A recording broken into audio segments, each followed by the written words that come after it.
अस्सलाम वालेकुम students, welcome back. Today we'll start geometry और आपका फर्स्ट चैप्टर है चैप्टर नंबर 12 बुक का lines and angles.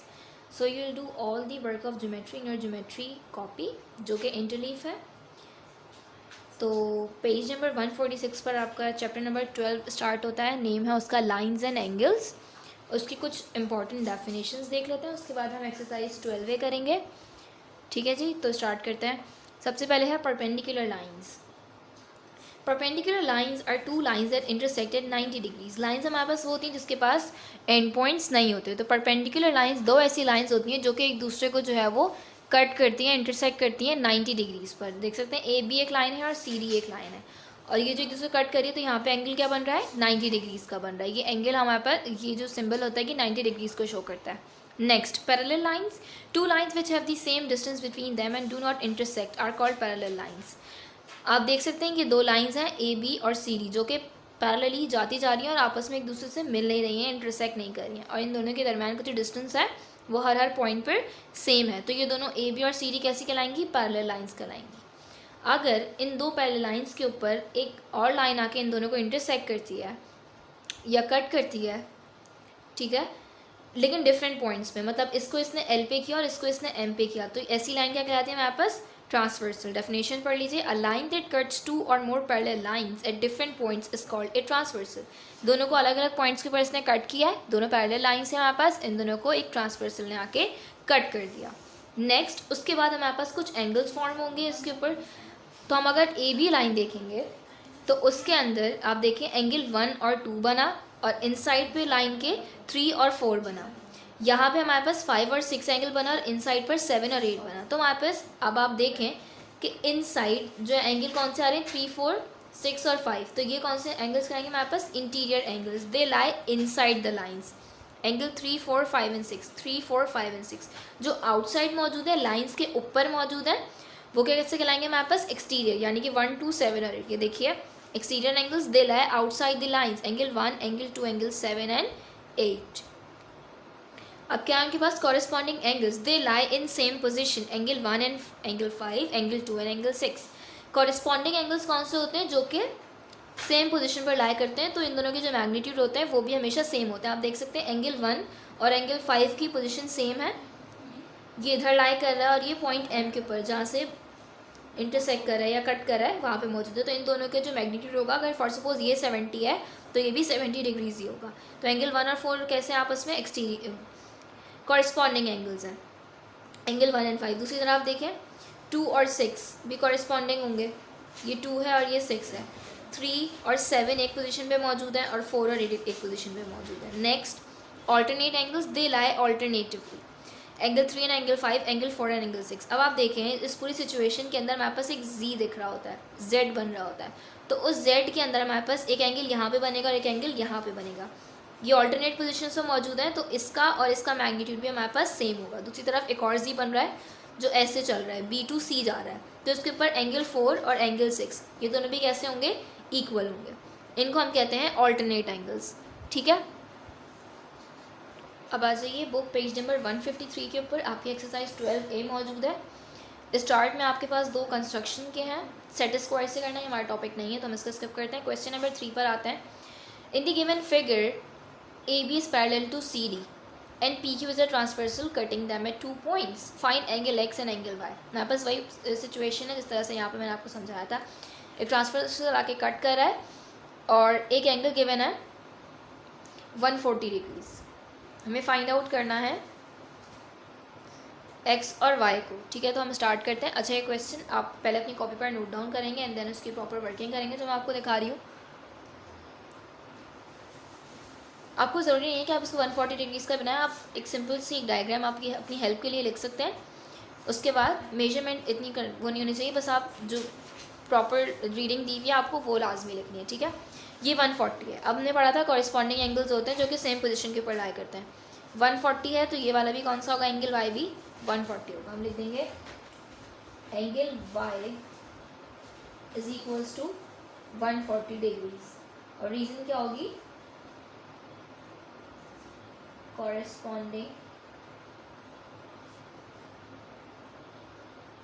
angles।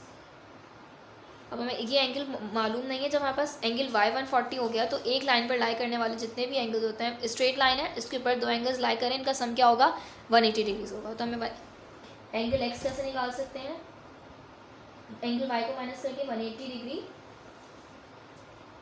Minus angle y, तो ये हो जाएगा 180 degree minus 140 degrees.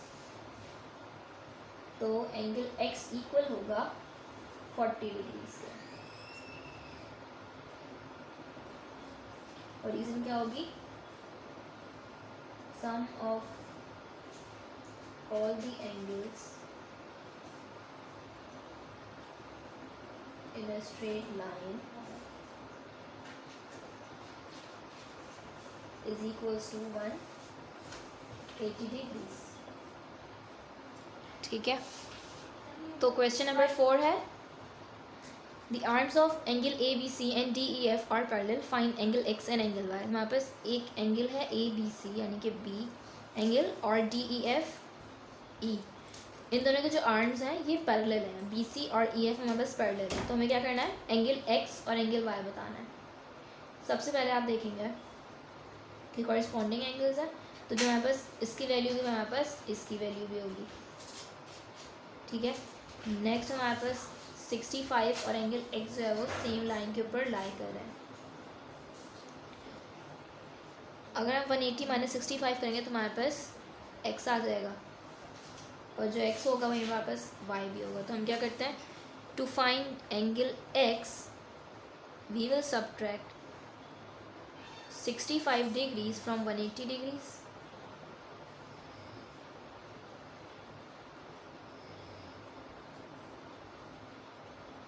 Ten minus 5 is 5. 7 minus 6 is 1.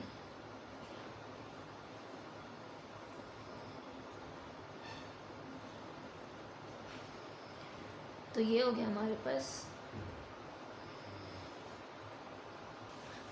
तो एंगल एक्स नहीं, हमने इसका नाम दे देते हैं एंगल पी, जो ये वाला एंगल है ये हो जाएगा हमारे पास एंगल पी। ठीक है, इन दोनों का सम 180 होना था। अब हम अगर सिर्फ इस वाली लाइन को देखें तो ये स्ट्रेट लाइन, इसके ऊपर दो ये एडजस्टेड इन लोगों का आर्म है, सेम आर्म है कॉमन।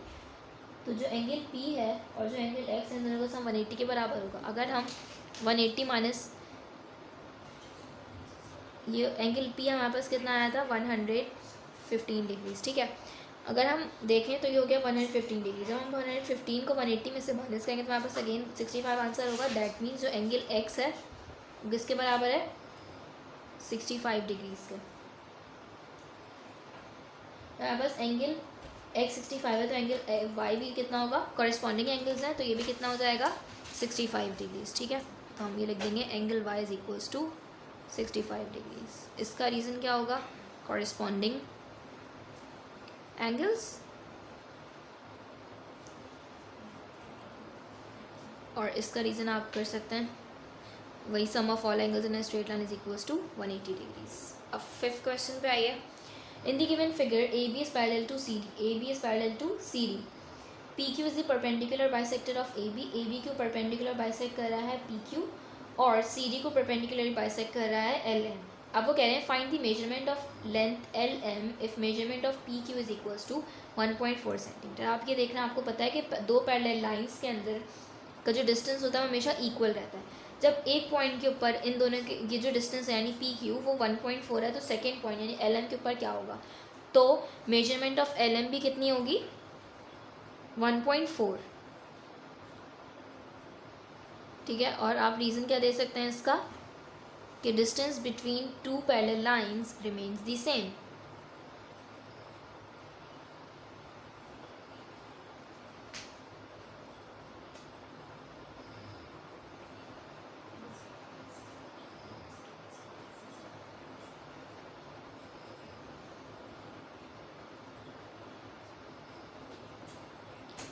अब नेक्स्ट देख लेते हैं,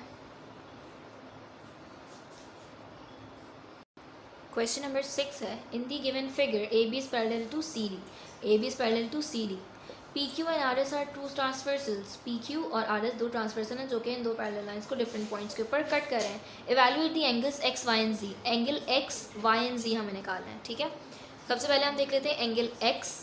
आप देखें एक स्ट्रेट लाइन है जिसके ऊपर के दो एंगल्स बन रहे हैं, एक है 60 तो दूसरा कितना होगा। तो हम एंगल एक्स निकालने के लिए सबसे पहले कर देंगे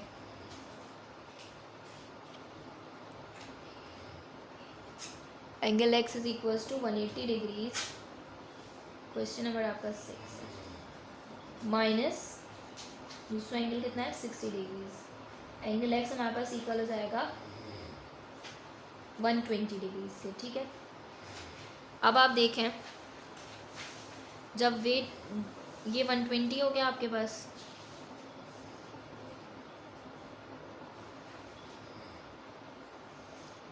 और ये एंगल कितना होगा, तो ये और एंगल वाई आपके पास कॉरेस्पॉन्डिंग एंगल्स हैं, सेम पोजीशन पे लाई कर रहे हैं। ये होगा आपके पास एंगल वाई कितना 60 डिग्रीज। रीज़न क्या है, कॉरेस्पॉन्डिंग एंगल्स। और इसकी रीज़न क्या थी आपके पास, angle lying in a same sum of all angles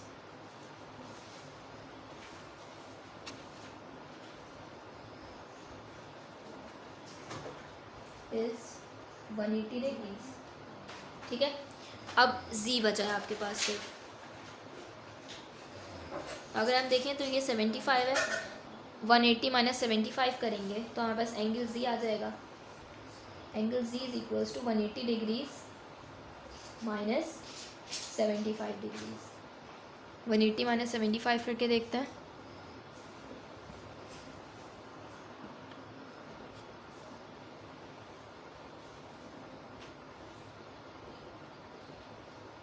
seventeen minus 7 is 10, तो एंगल z किसके बराबर है 105 डिग्रीज, ठीक है। आपके तीनों एंगल्स पता चल गया। अब in the given figure R L is parallel to P Q, R L is parallel to P Q, ये दोनों पैरेलल लाइंस हैं। Find angle P R S, हमें ये एंगल फाइंड आउट करना है। If measurement of P Q R is equals to 46 degree and measurement of Q P R is equals to 65 degrees. हमारे पास जब दो ही एंगल्स मौजूद हैं तो हम ये निकाल लेते हैं सबसे पहले, बस तमाम ट्राइंगल्स की साइड्स की। हमें बताइए sum of all angles in a triangle is equals to 180 degrees, ठीक है। तो पहले हम इन दोनों को ऐड करते हैं। इसका हम फॉर सपोज नाम रख देते हैं ए, ठीक है। Angle A is equals to, पहले आप करते हैं 65 डिग्रीज प्लस 46 डिग्रीज,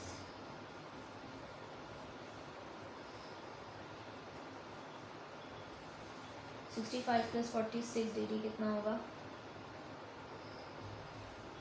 इसको हम जिस तरह से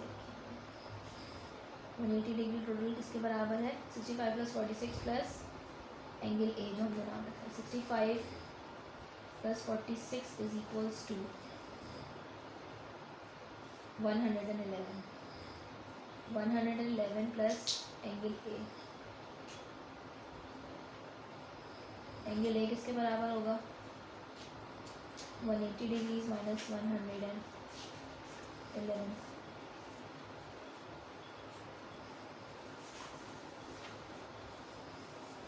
एंगल ए आपके पास बराबर हो गया 69 डिग्रीज। अब जब हमारे पास ये एंगल 69 डिग्रीज का है तो आप अब ये चीज़ देखिए कि ये एक स्ट्रेट लाइन है और इन दोनों का सम क्या होगा 180 डिग्रीज होगा। जब 180 में से 69 को माइनस करेंगे तो आंसर होगा 111।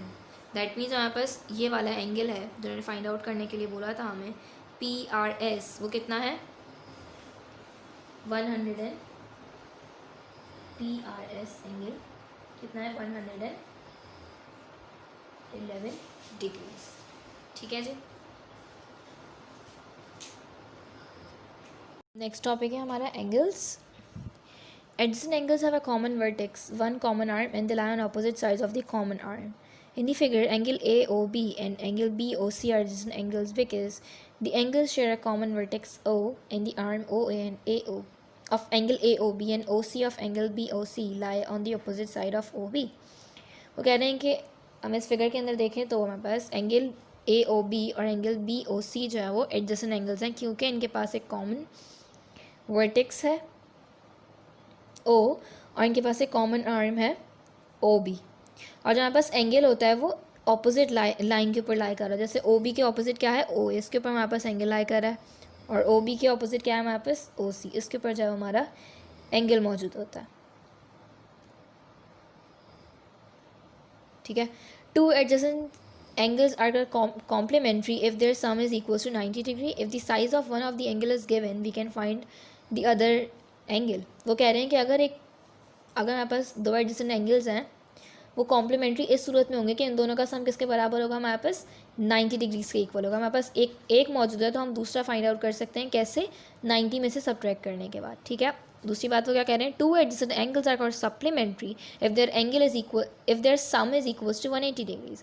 If the size of one of the angle is given, we can find the other angle. अब वो क्या कह रहे हैं, अगर दो एडजेसेंट एंगल्स जो है वो स्ट्रेट लाइन के ऊपर मौजूद हैं तो वो कैसे कहलाएंगे, सप्लीमेंट्री, क्योंकि उन दोनों का सम किसके बराबर होता है, हमारे पास 180 डिग्रीज के बराबर होता है। अगर हमारे पास एक मौजूद है तो हम दूसरा निकाल सकते हैं किस तरीके से, मौजूदा एंगल को 180 में से माइनस करने पर। ठीक है। Two non adjacent angles formed by the intersection of two straight lines are vertically opposite angles. और वो कह रहे हैं हमारे पास अगर कोई दो एडजेसेंट एंगल्स, दो नॉन एडजेसेंट एंगल्स जो हैं वो किस तरह से फॉर्म होते हैं, हमारे पास दो स्ट्रेट लाइंस को आपस में हम इंटरसेक्ट करते हैं। हमारे पास ए बी थी और सी डी थी, हमने इन दोनों को आपस में इंटरसेक्ट किया तो हमारे पास कैसे एंगल्स बने, वर्टिकली ऑपोजिट एंगल्स। किस तरीके से, हमारे पास एंगल ओ के ऊपर चार एंगल्स बने, 1 2 3 4। उसको अगर हम देखें तो एक दूसरे के ऑपोजिट कौन सा है, 1 और 3 एक दूसरे के ऑपोजिट है और 2 और 4 एक दूसरे के ऑपोजिट है। तो हमारे पास वो क्या कह रहे हैं, vertically opposite angles are equal. जो हमारे पास वर्टिकली ऑपोजिट एंगल्स होते हैं वो इक्वल होते हैं। जैसे कि एंगल 1 और एंगल 3 हमारे पास क्या होंगे, इक्वल होंगे। और एंगल 2 और एंगल 4 हमारे पास कैसे होंगे, इक्वल होंगे। हमारे पास एक की वैल्यू गिवन है तो हम दूसरे की वैल्यू ईजिली पता कर सकते हैं। जैसे अगर हमारे पास ये एंगल 1 है और ये इक्वल है 30 डिग्रीज़ के, तो एंगल 3 जो होगा वो भी कैसा होगा, 30 डिग्रीज, क्योंकि कैसे हैं, वर्टिकली ऑपोजिट एंगल्स हैं। Angles in a triangle. A triangle consists of three sides and three angles. The sum of the angles in a triangle is 180 degrees. Thus, in a triangle ABC, measurement of angle A plus measurement of angle B and measurement of angle C is equals to 180 degrees. This property can be used to find the unknown angles of a triangle when two angles are known. उन्होंने simply ये बात कही हुई है कि एक triangle के अंदर मौजूद जितने भी एंगल्स हैं उनका सम किसके बराबर होता है, 180 डिग्रीज़ के। तो एंगल ए, एंगल बी और एंगल सी का जो सम होगा वो किसके बराबर होगा, 180 डिग्रीज़ के। अगर एक ट्राइंगल के अंदर हमारे पास दो एंगल्स की वैल्यू नोन है तो हम थर्ड अननोन को फाइंड आउट कर सकते हैं। ठीक है। तो अब एक्सरसाइज की तरफ चलते हैं। एक्सरसाइज है आपकी 12B चैप्टर की लास्ट एक्सरसाइज। सबसे पहले है fill in the blanks. Dash lines form an angle of 90 degrees, perpendicular lines.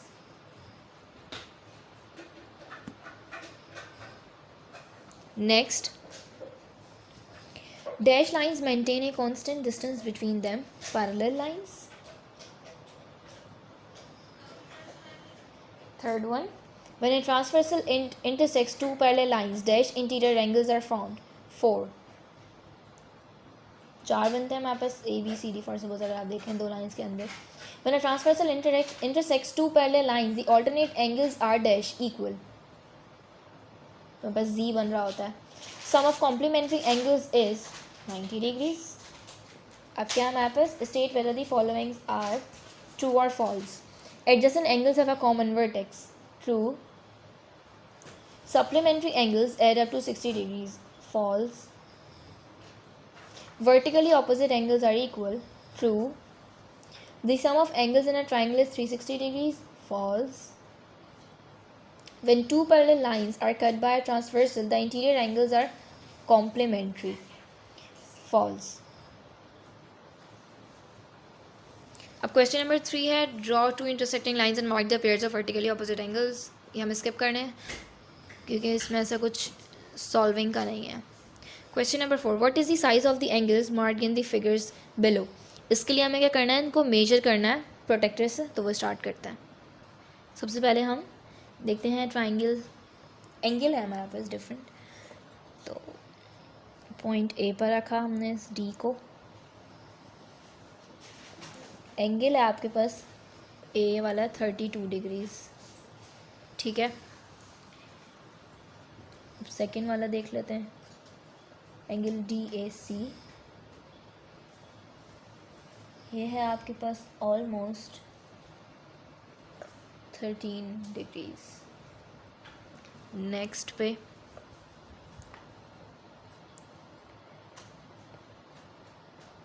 ये एंगल है आपके पास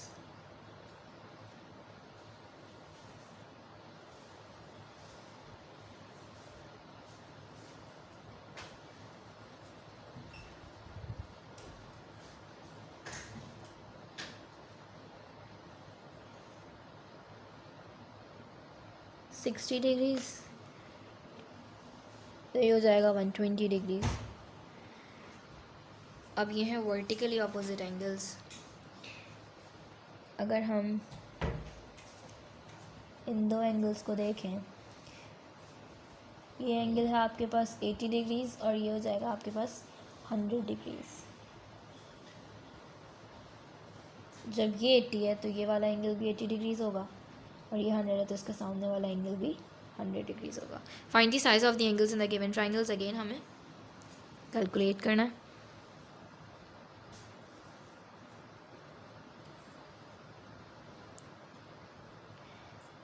एंगल बी होगा आपके पास 40 डिग्रीज और एंगल सी होगा आपके पास 50। सी एंगल ए आपके पास दिखने में ही 90 डिग्रीज लग रहा है और ये 90 डिग्रीज ही है। इसको हम इस तरह से भी शो कर सकते हैं। नेक्स्ट एंगल ए आपके पास है 50 डिग्रीज, एंगल बी है आपके पास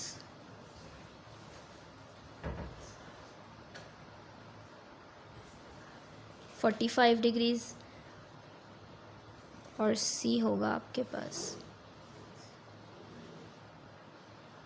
कितना 85 डिग्रीज।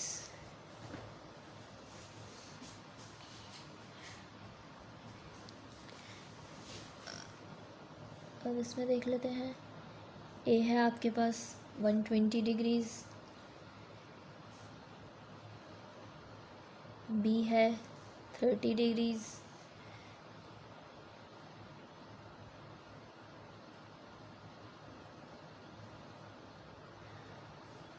और सी है आपके पास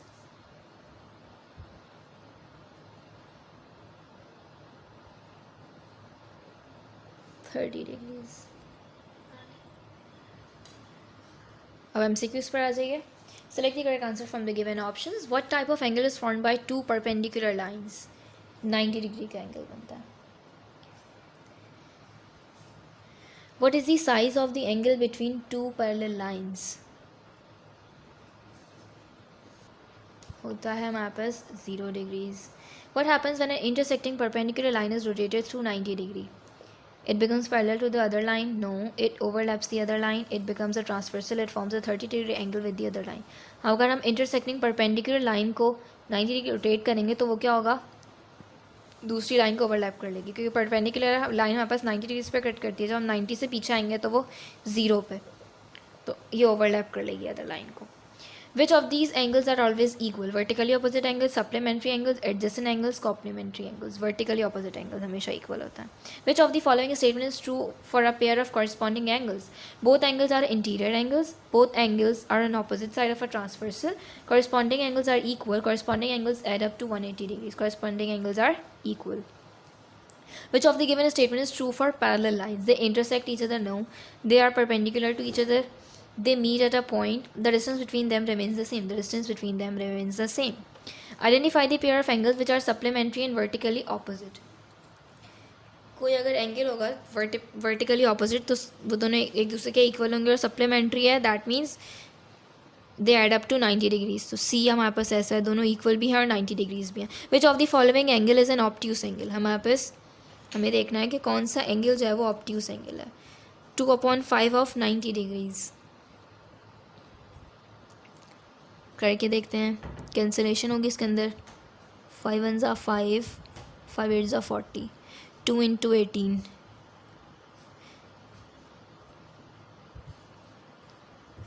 36 डिग्रीज नहीं होगा। बी पर आते हैं। 2/9 ऑफ 180, 9 1 ज़ा 9, 9 2 ज़ा 80 एंड 2 220 ज़ा 40 डिग्रीज, ये भी नहीं होगा। सी पे क्या है? 3 6 ज़ा 18 एंड 0, 3 0 0, 3 5 ज़ा 15, ये होता है 150 डिग्रीज। ये ऑब्ट्यूस एंगल है, more than 90 degrees. The angle X and 90 degrees minus X are, 90 degree में से माइनस करें यानी इसका सम जो है वो 90 है, इसका सम 180 होगा। ये क्या है हमारे पास, कॉम्प्लीमेंट्री एंगल। तो ये आपका यहाँ पे चैप्टर कंप्लीट हो गया। Thank you so much.